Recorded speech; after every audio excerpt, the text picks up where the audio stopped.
Nchi yetu sasa hivi inaelekea katika uchumi wa bluu, na katika dira 2050 inaelezwa very clear huwa itakuwa ni miongoni mwa nguzo itakayowezesha nchi yetu kutimiza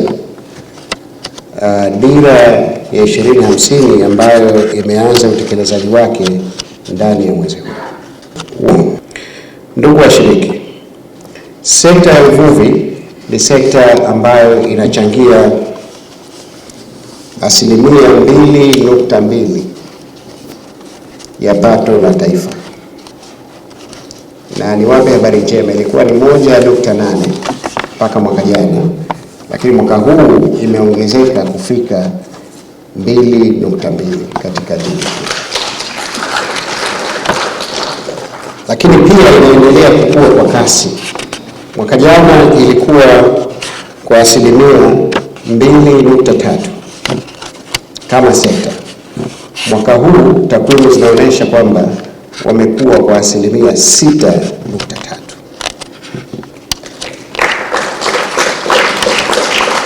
Hii yote imetokana na uwekezaji mkubwa wa serikali ambao wamefanya katika sekta ya uvuvi.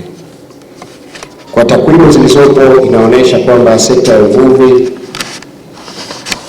imeengage watu zaidi ya milioni 6 ndani ya nchi hii. Kwa potential ya sekta ya uvuvi,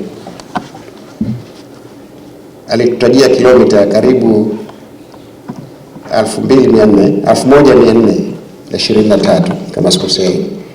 Hiyo ni coast area ambayo tulionayo kwa Tanzania kutoka Mtwara mpaka Tanga, na pia alitaja eneo la uchumi maalum wa bahari ambalo ni kilomita 223.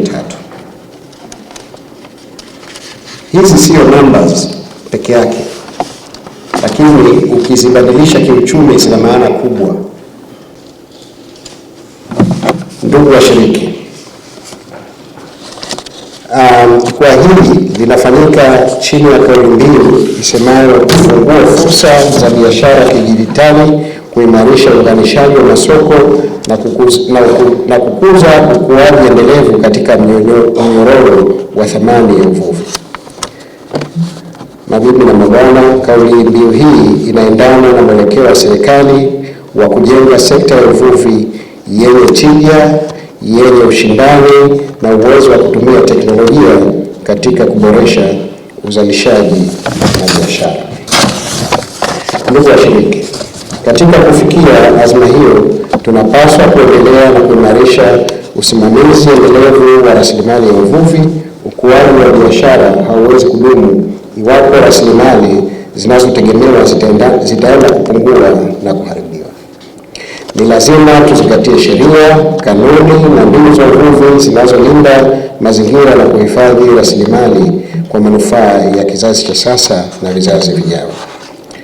Na nichukue fursa hii kwa mara nyingine niwapongeze ndugu zangu ambao wamefanya utafiti huu. Utafiti huu sio kwamba ni market platform peke yake, lakini itakwenda kupunguza post harvest loss, upotevu wa mazao.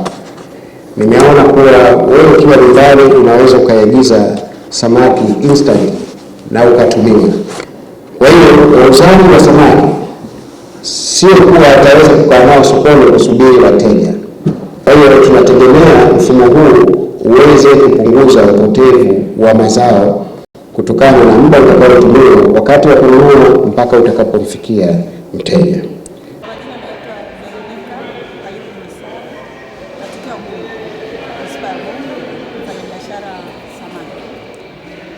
Tunashukuru kwa jinsi ambavyo Tan Fish wameweza kutukutanisha. Angalau tumepata sehemu ya kusemea na kuwaeleza matatizo yetu, na wao pia kutufungulia mlango mpana wa biashara, kwa sababu tulikuwa tunafanya kikawaida sana, lakini kutokana na semina hii ambayo wameiandaa ama jukwaa ile ambalo wametuandalia, naona inaenda kututoa sehemu moja kwenda sehemu nyingine. Biashara yangu kimataifa, kwa sababu ni chombo ambacho kitaweza kunisaidia kufahamika zaidi.